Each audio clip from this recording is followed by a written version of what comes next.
नमस्कार प्यारे विद्यार्थियों, स्वागत है आपका आपके अपने चैनल स्कूल गुरुजी में। आज विज्ञान विषय का पेपर सॉल्यूशन करवाने वाला हूं। देख सकते हो सत्र 2024-25 का कक्षा 8वीं का 100% है वो एग्जाम में विद्यार्थियों उन्हीं में से आपके पेपर छपेगा, बिल्कुल हूबहू देखने को मिलेगा। एकदम रियल पेपर है, आप देख सकते हो। इस तरीके से आपका फॉर्मेट रहने वाला है और इसी तरीके से आपकी क्वेश्चन पेपर रहने वाला है, बहुत ज़्यादा इंपॉर्टेंट रहने वाला है। रिक्वेस्ट रहेगी कि आप इस प्रश्न पत्र को पूरा देखें और याद करें। पूरा वीडियो देखकर सारा प्रश्न पत्र है वो याद कर लीजिएगा। सभी प्रश्नों के मैं आंसर आपको बता दूंगा इस वीडियो के माध्यम से।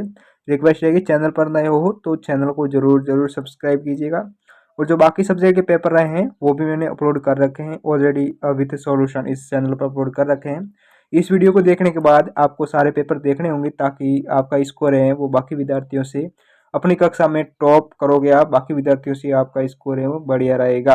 बस आपको सारे पेपर देखने हैं। इस वीडियो को देखने के बाद और भी सब्जेक्ट के पेपर हैं वो भी आप देख लीजिएगा, इसी चैनल पर अवेलेबल है।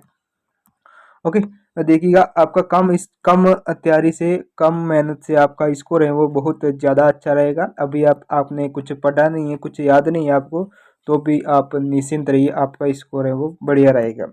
देखिए सबसे पहले ऑब्जेक्टिव टाइप के जो प्रश्न आएंगे ना, इस तरीके से उनमें से 4 ऑप्शन में से आपको एक का चयन करना होगा। सबसे पहला इसमें प्रश्न दे रखा है कि रेशेदार फसल है, तो इनमें से कौन सी फसल है वो रेशेदार है, तो बहुत सिंपल सा आंसर हो जाएगा कपास। कपास क्या है? एक रेशेदार फसल है। 4 ऑप्शन नहीं पढ़ रहा हूँ मैं, सीधा ही आंसर आपको बता रहा हूँ ताकि आपका समय खराब ना हो। दूसरा प्रश्न है सनसनी रोगों का सबसे मुख्य कारक है। सनसनी रोग का मतलब होता है एक किसी माध्यम की सहायता से फैलते हैं, जैसे घरेलू मक्खी, इसकी माध्यम से सनसनी रोग ज़्यादा फैलते हैं। जो अगला क्वेश्चन है अक्षय प्राकृतिक संसाधन है। अक्षय प्राकृतिक संसाधन कौन सा है जो मतलब कभी समाप्त नहीं हो सकता?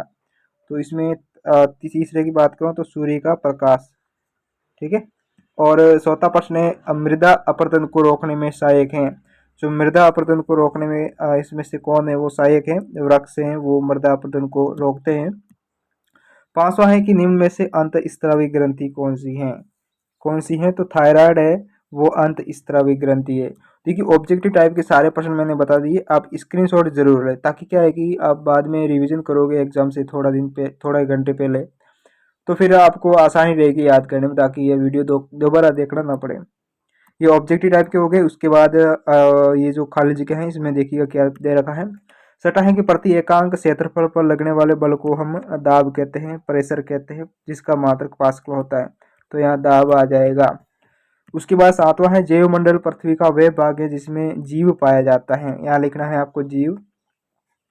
आठवां प्रश्न क्या दे रखा है? वर्षा फसलों, भवनों, मृदा के लिए हानिकारक होती है। कौन सी जो वर्षा है वो फसलों, भवनों और मृदा के लिए हानिकारक होती है? तो वो अम्लीय वर्षा हो जाएगी, यहाँ अम्लीय लिख देना है, अम्लीय वर्षा। उसके बाद नौवां है फलीदार पौधों की जड़ों में पाए जाते हैं, तो क्या पाया जाता है? राइजोबियम, जो जीवाणु होता है वो पाए जाते हैं फलीदार पौधों की जड़ों में। 10वां हैजा के द्वारा फैलता है, तो हैजा है वो जीवाणु के द्वारा फैलता है। ओके, जीवाणु के द्वारा फैलता है। ये देख लीजिएगा आपका खाली जगह है जो कि मैंने पूरी बता दिया, आप याद कर लीजिएगा, स्क्रीनशॉट आप इसका लेते रहिए। उसके बाद इसमें प्रश्न दे रखा है, क्या दे रखा है? 11 से 15 है ना, प्रत्येक अंक है वो 2 अंक का है प्रत्येक प्रश्न, तो इसका मतलब ज़्यादा बड़े नहीं होंगे इसमें। वर्मी कंपोस्टिंग किसे कहते हैं? बहुत सिंपल सा आंसर है, वर्मी कंपोस्टिंग। देखो ये एक प्रकार की खाद होती है जिसको जैविक अपशिष्ट पदार्थों का केंचुए के द्वारा मृदा में अपघटित करके बनाया जाता है। इन्हीं वर्मी कंपोस्टिंग मतलब एक खाद होती है जो केंचुए की सहायता से बनाई जाती है। ओके, उसके बाद जो अगला है 13वां प्रश्न, इसमें क्या दे रखा है? पोलियो ड्रॉप क्या है? पोलियो ड्रॉप क्या है? देखिए आप इसके बारे में आपको बताना है पोलियो ड्रॉप क्या है, ठीक है। जैसे आप 0 से 6 वर्ष के बच्चों को हम पोलियो दवा पिलाते हैं ना, वही पोलियो ड्रॉप है।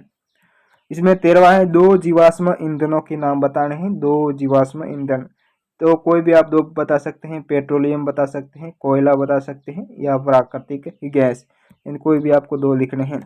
14वां है कि विस्फोट से क्या तात्पर्य है? यानी किसी पदार्थ का तेजी से रासायनिक बदलाव, अपघटन से शोर, जैसे कोई भी मान लो है कि कोई भी पदार्थ है वो तेजी से रासायनिक बदलाव होता है उसके अंदर तेजी से, और उसके अंदर एक शोर ज़्यादा उसके अंदर उत्पन्न होता है तो उसे हम विस्फोट कहते हैं।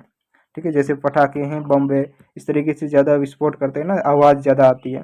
तो रासायनिक परिवर्तन से आवाज़ आ जाना मतलब ज़्यादा, उस तरीके से। 15वां है लैंगिक जनन से आप क्या समझते हैं? बहुत सिंपल सा आंसर है।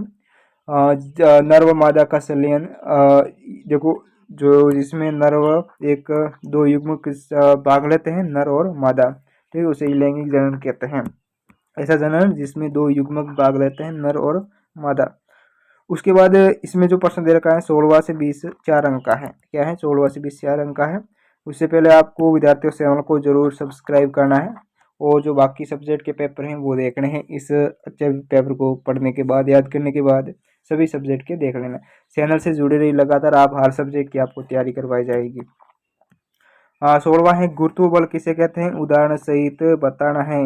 ये जो इम्पोर्टेंट प्रश्न है आपको मैं अब बता देता हूँ, इसमें आपको ही करना होगा। ठीक है, बाकी देखिएगा।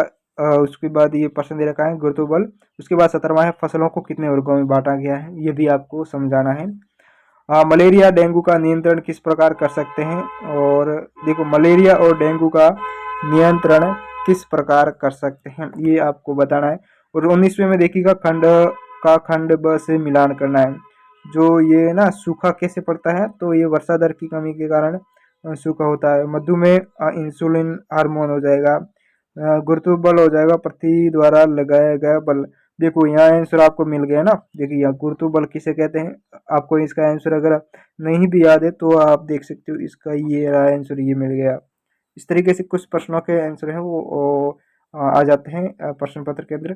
उसके बाद जो ज्वलनशील पदार्थ है वो एक पेट्रोल है, वो एक तरीके से ज्वलनशील पदार्थ है। ये 19वां प्रश्न हो गया, खाली जगह।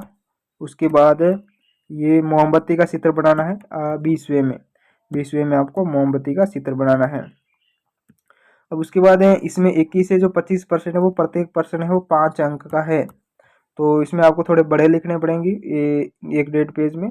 देखो फसल उत्पादन और प्रतिबंध के विभिन्न चरणों को समझाना है। लैंगिक चरण क्या है, जंतुओं में लैंगिक चरण की 2 विधियों को समझाना है। 23वां हमारे शरीर में पाए जाने विभिन्न अंतःस्त्रावी ग्रंथियों की स्थिति का चित्र बनाकर कार्य लिखने हैं। और 24वां में जागरूक नागरिक होने के नाते वाहन चालकों को ईंधन बचाने हेतु क्या क्या सुझाव देंगे। और 25वें में दे रखा है हमें वृक्षों की कटाई करते रहे, किसी जंतु का आवास बाधित हो या मिट्टी की ऊपरी परत अनावृत हो तो क्या होगा, इसके परिणाम लिखने हैं। अब देखिएगा इसका आपको स्क्रीनशॉट लेना है सारे प्रश्नों के। इसका ले लिया, अब इसका ले लीजिएगा स्क्रीनशॉट। उसके बाद इसका भी आपको स्क्रीनशॉट लेना है। ठीक है, ओके। ये आपका विज्ञान विषय का जो पेपर है, उसके बाद आप देख लीजिएगा सारे सब्जेक्ट के पेपर हैं वो ऑलरेडी अपलोड कर रखे हैं। ठीक है, विथ सॉल्यूशन ऑलरेडी अपलोड कर रखे हैं इस चैनल पर। चैनल पर नए हो तो चैनल को जरूर सब्सक्राइब कीजिएगा।